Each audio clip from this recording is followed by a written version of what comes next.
महादेव के 12 ज्योतिर्लिंगों में से सबसे मुश्किल ज्योतिर्लिंग। यहाँ जाना किसी तपस्या से कम नहीं है। कम बजट में कैसे पहुँचे, केदारनाथ में कहाँ रुक सकते हैं, कहाँ पे खाना खा सकते हैं, दर्शन कैसे करें और कब जाना सही होगा। मैंने अपनी केदारनाथ की यात्रा सिर्फ 4000 रुपए में की थी और अगर आप भी अपनी यात्रा सिर्फ 4000 में करना चाहते हो तो ये वीडियो पूरा देखो। इंडिया में आप कहीं से भी हो, आपको केदारनाथ धाम जाने के लिए पहले आना होगा हरिद्वार या फिर ऋषिकेश। भारत के लगभग हर बड़े शहर से हरिद्वार के लिए डायरेक्ट ट्रेन चलती है। अगर आपको डायरेक्ट ट्रेन नहीं मिलती तो आप दिल्ली आके वहां से भी ट्रेन या फिर बस करके हरिद्वार पहुंच सकते हो। आप ट्रेन या बस किसी से भी आ रहे हो, बस इतना ध्यान रखिएगा कि आपकी बस या फिर ट्रेन आपको सुबह 4 से 5 बजे तक हरिद्वार पहुंचा दे। हरिद्वार से केदारनाथ धाम के लिए आपको कोई भी डायरेक्ट बस नहीं मिलेगी। आपको सबसे पहले आना होगा सोनप्रयाग। हरिद्वार से सोनप्रयाग की बस आपको रेलवे स्टेशन के जस्ट बगल में और बस स्टैंड के जस्ट सामने मिल जाएगी। सोनप्रयाग की बसेज रात के 2 बजे से ही लाइन में लगना शुरू हो जाती हैं और सुबह 3 बजे से सुबह 11 बजे तक लगातार बसें चलती रहती हैं। बस का किराया होगा 520 रुपए।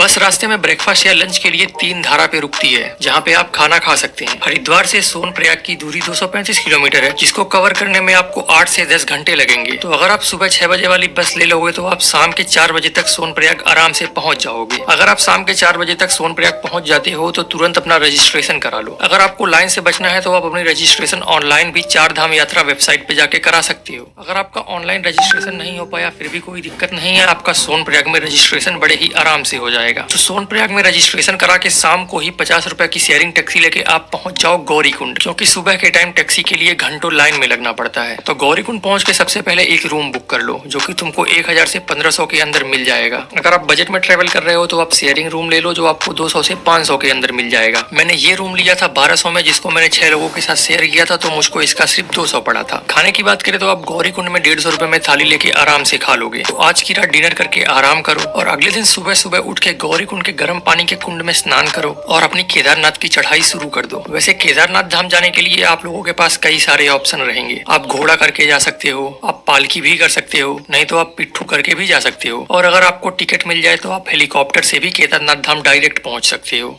केदारनाथ जी की चढ़ाई पे आपको हर जगह बहुत सारी दुकानें मिलेंगी जहां आप आराम करते खाते पीते केदारनाथ धाम तक पहुंच सकते हो। केदारनाथ धाम की ट्रेन 5 बजे तक केदारनाथ धाम में बड़े ही आराम से पहुंच जाओगे। तो केदारनाथ धाम पहुंचते ही सबसे पहले आप एक रूम बुक कर लो, नहीं तो एक टेंट बुक कर लो। और हाँ, आपका रूम जितना ज्यादा मंदिर से पास होगा उतना ज्यादा किराया लगेगा। मैंने मंदिर से 500 मीटर की दूरी पे एक रूम लिया था 2000 में, जिसको मैंने 4 लोगों के साथ शेयर किया था, तो मुझको 500 रुपए पर पर्सन पड़ा था। और अगर आप अकेले हो या फिर एकदम ही बजट में ट्रेवल कर रहे हो तो आप टेंट ले लो, आपको 100 रुपए से 500 के अंदर टेंट आराम से मिल जाएगा सितंबर के मंथ में। तो केदारनाथ धाम पहुंच के अपना सामान रख के तुरंत आ जाओ बाबा केदारनाथ की शाम की आरती देखने, जो कि 6 से 7 बजे के बीच में स्टार्ट होता है। तो शाम की आरती देखने के बाद 200 रुपए में डिनर कर लो, फिर अपने रूम में आके सो जाओ। अगले दिन सुबह जल्दी उठ के 5 से 6 बजे के बीच में ही लाइन में लग जाओ। 2 से 3 घंटे में आपको दर्शन बड़े ही आराम से हो जाएंगे। तो यहाँ दर्शन करके मंदिर के बगल में ही एक और मंदिर बना है, उसके दर्शन करो। उसके बाद भीमशिला के दर्शन करो। यह वही शिला है जो 2000 के दर्शन करने के बाद मंदिर के बगल में ही जाओ, वहाँ अमृत कुंड है, यहाँ से जल भर लो। यहाँ पे बाबा केदारनाथ के ऊपर चढ़ाया गया जल एकत्रित होता है। इन सब जगहों के दर्शन करने के बाद चले जाओ आदि गुरु शंकराचार्य की समाधि देखने के लिए। फिर चले जाओ बाबा काल भैरव के दर्शन करने के लिए। यहाँ जाने के लिए आपको 500 मीटर की सीधी चढ़ाई करनी होगी। बाबा काल भैरव के मंदिर से आपको पूरे केदारनाथ घाटी का एक बर्ड आई व्यू देखने को मिलेगा। काल भैरव मंदिर से नीचे आते टाइम आपको अलवर भंडारा मिलेगा, जहाँ आप फ्री में खाना खा सकते हो। तो यहाँ पे खाना खा लो,